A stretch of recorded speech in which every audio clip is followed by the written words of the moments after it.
मुंबई कोलकाता महामार्गावर सर्व लाडक्या बहिणींनी सर्वात मोठे आंदोलन पुकारलेले आहे आणि आता लाडक्या बहिणी या रस्त्यावर उतरलेल्या आहे. कारण की सरकारने त्यांना शब्द दिला होता की मतदान आटोपल्यानंतर आम्ही 3,000 रुपये 2 महिन्याचं मानधन तुम्हाला देऊ. परंतु लाडक्या बहिणींना आता मतदान संपले आहे, निकाल लागला आहे, तरी पण लाडक्या बहिणींना पैसे आलेले नाहीत. त्यामुळे लाडक्या बहिणींनी संताप व्यक्त केलेला आहे आणि सर्व दूर संपूर्ण आता महामार्गावर ही ट्रॅफिक सगळी ठप्प झालेली आहे.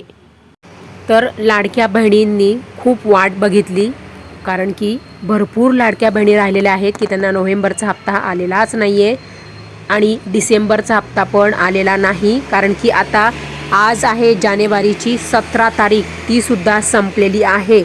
म्हणजे नोव्हेंबर गेला, डिसेंबर गेला आणि आता हा जानेवारीची 17 म्हणजे 2.5 महिने झालेले आहेत. त्यामुळे आता लाडक्या बहिणींचा संताप हा अनावर झालेला आहे आणि सर्व लाडक्या बहिणींनी आता रास्ता रोको आंदोलन हे सुरू केलेले आहे. सर्व लाडक्या बहिणी रस्त्यावर उतरलेल्या आहेत, कारण की सर्व गाड्या त्यांनी थांबवलेल्या आहेत आणि संपूर्ण रस्ते हे बंद झालेले आहेत. मुंबई कोलकाता महामार्गावर लाडक्या बहिणींनी हा संप म्हणजे संपूर्ण रस्ते हे बंद केलेले आहेत. कारण की त्यांनी सांगितलं, पोलीस जेव्हा त्यांना बोलायला गेले, आवरायला गेले, तेव्हा लाडक्या बहिणी म्हणाल्या की आम्हाला अजूनपर्यंत 2 महिन्याचे हप्ते आलेले नाहीत, नोव्हेंबर आणि डिसेंबर, आणि आम्ही पात्र असूनसुद्धा आम्हाला पात्र यादीतून, लाभार्थी यादीतून वगळण्यात आलेले आहे, आमची काही चूक नसताना. तर अशा पद्धतीने सर्व लाडक्या बहिणी ह्या संताप व्यक्त करत आहे. तर लाडक्या बहिणी तुम्हीसुद्धा आता स्वतः बघा की कशा सगळ्या लाडक्या बहिणी या एकत्र येऊन रस्त्यावर उतरलेल्या आहेत आणि सरकारला हे जाग यावी म्हणून सरकारला समजावं सगळं की आता नोव्हेंबर पण संपला, डिसेंबर पण संपला, जानेवारीची 17 तारीख संपली, म्हणजे जवळजवळ 2.5 महिन्यांपेक्षा जास्त दिवस उलटून गेले. तरीसुद्धा लाडक्या बहिणींना 2 महिन्याचे 3,000 रुपये आम्ही एकदम देऊ असा शब्द दिला होता महाराष्ट्र शासनाने, महिला व बालविकास विभागाने. परंतु अजूनही लाडक्या बहिणींना पैसे नाहीत. त्यामुळे लाडक्या बहिणींचा संताप हा अनावर झालेला आहे. लाडक्या बहिणी बघा, गप्प बसू नका. तुम्ही गप्प बसल्याने तुम्हाला पैसे मिळणार नाही. लाडक्या बहिणी तुम्हीसुद्धा सगळ्या बहिणी एकत्र व्हा, एकत्र जमा, एकत्र एकजूट या आणि तुम्ही स्वतः सगळ्या एकजुटीने एकत्र येऊन सगळ्या बहिणी मिळून महिला व बालविकास कार्यालयात जा. तुम्ही आंदोलन करून सगळीकडे तुम्ही तुमचे प्रश्न मांडा आणि सगळं सांगा, म्हणजे सरकारला कळेल की लाडक्या बहिणी या पात्र आहेत, त्या गरजू आहेत, त्यांची काही चूक नसतानासुद्धा त्यांना हप्ते येत नाही आहे आणि त्यांना पात्र यादीतून वगळलेलं आहे. तर हे सगळं सरकारला समजायला पाहिजे, सरकारला कळायला पाहिजे. कारण की न कळत, चुका नसताना या सगळ्या ज्या बहिणी आहेत या भरकटल्या गेलेल्या आहेत. या सगळ्या लाडक्या बहिणी यांना म्हणजे पात्र असूनसुद्धा यांना लाभ मिळालेला नाही. त्यामुळे लाडक्या बहिणींचा संताप हा अनावर झालेला आहे. लाडक्या बहिणींनी आता डायरेक्ट रस्त्यावर आलेल्या आहेत आणि रस्त्यावर त्यांनी सगळ्या म्हणजे मेन जो महामार्ग आहे, नॅशनल हायवे, तिथे त्यांनी सर्व गाड्या या थांबविलेल्या आहे आणि सगळ्या बहिणी रस्त्यावर येऊन म्हणजे सगळ्या रस्त्यावर येऊन बसलेल्या आहेत. त्यांनी रस्ता हा पूर्ण बंद केलेला आहे. तर करणार काय ना लाडक्या बहिणी? अहो, या सगळ्या लाडक्या बहिणींची चूकच नाही आहेत.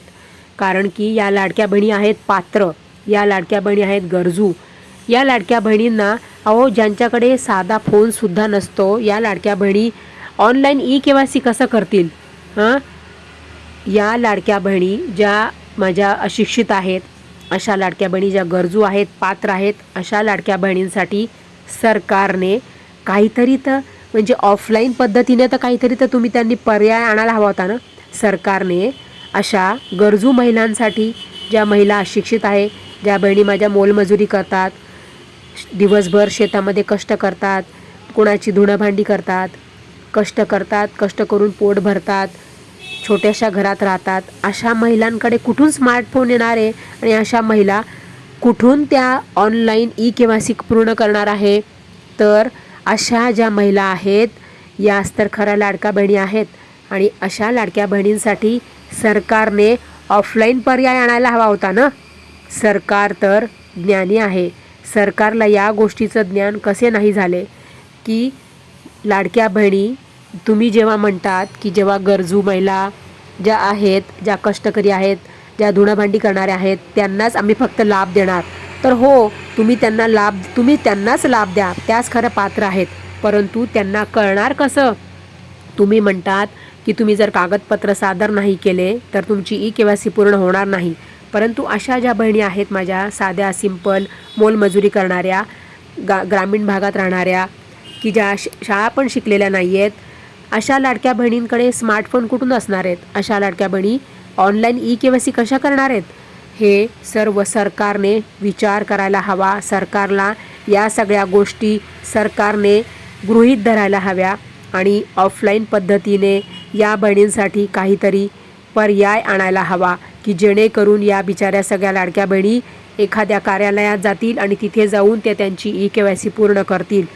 साध्या सिंपल पद्धतीने सरकारने काहीतरी ऑफलाईन पर्याय आणावा आणि गरजू ज्या महिला आहेत माझ्या, ज्या महिला शाळा शिकलेल्या नाही आहेत, ज्या ग्रामीण भागातल्या आहेत, ज्या मोलमजुरी करून पोट भरतात, ज्या पत्र्याच्या घरात राहतात, धुणंभांडी करतात आणि अशाच तर महिला खरं लाडक्या बहिणी आहेत. आणि अशाच लाडक्या बहिणींसाठी सरकारने ऑफलाईन पर्याय आणावा. लाडक्या बहिणी, तुमचं मत काय आहे मला तुम्ही कमेंट करा. काही चुकत असेल माझं तर मला नक्की सांगा, म्हणजे मलाही कळेल की मी बरोबर आहे का चूक आहे.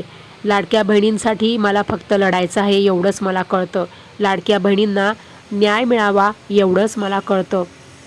ज्या बहिणी पात्र आहेत, ज्या गरजू आहेत, अशा लाडक्या बहिणींना, माझ्या सगळ्या अशा लाडक्या बहिणी लाडकी बहीण योजनेपासून वंचित राहू नये, लाभापासून वंचित राहू नये, तेवढ्यासाठीच माझी लढाई सुरू आहे, तेवढ्यासाठीच माझे प्रयत्न सुरू आहे. आणि मी दररोज एवढे व्हिडिओ का टाकत आहे तर लाडक्या बहिणींसाठी, की लाडक्या बहिणींना माझा व्हिडिओ सरकारपर्यंत पोहोचावा, सरकारला जाग यावी, सरकारने लवकरात लवकर अशा माझ्या गरजू बहिणींसाठी पर्याय आणावा. म्हणून माझी रोज धडपड सुरू आहे, प्रयत्न सुरू आहे, माझी लढाई सुरू आहे. कोणासाठी? तर माझ्या सगळ्या लाडक्या बहिणींसाठी. लाडक्या बहिणी, हा व्हिडिओ तुम्ही सगळ्या लाडक्या बहिणींना शेअर करा. ज्या बहिणींकडे मोबाईल नाही आहे ना, त्या बहिणींना पण तुम्ही तुमच्या मोबाईलमधून त्यांना हा व्हिडिओ दाखवा. आणि ज्यांच्याकडे मोबाईल आहे त्यांना हा व्हिडिओ नक्की सगळ्यांना शेअर करा, म्हणजे सगळ्यांना कळू द्या की लाडक्या बहिणी कशा संतापल्या आहेत. लाडक्या बहिणींमध्ये कसं म्हणजे आता जागृत झाल्या आहे त्या, कारण की पैसे नाही तर पोट कुठून भरणार हो. ज्यांना 2 वेळेचं कसं तरी पोटभर अन्न, ते म्हणजे महिनाभर कष्ट करून त्यांना फक्त 2 वेळेचं अन्न ते पुरेसं कसं येईल हे फक्त त्यासाठी ते कष्ट करत असतात बिचारे. तर त्यांना जेणेकरून लाभ तरी निदान तुम्ही नियमित द्या ना. तुम्ही नोव्हेंबरचा हप्ता डिसेंबरमध्ये, डिसेंबरचा हप्ता जानेवारीमध्ये, असं तरी नका करू ना. दर महिन्याचा हप्ता तुम्ही त्याच महिन्यात द्या, म्हणजे जेणेकरून बिचाऱ्या लाडक्या बहिणींना नियमित पोट तरी भरेल त्यांचं. हो की नाही? तुम्ही सांगा, मी बरोबर आहे का? मला कमेंट करा. लाडक्या बहिणी बघा, चुकलं तर मला नक्की सांगा. आणि चॅनल सबस्क्राईब करा, व्हिडिओला लाईक करा आणि हा व्हिडिओ सगळ्यांना शेअर करा, जास्तीत जास्त बहिणींना.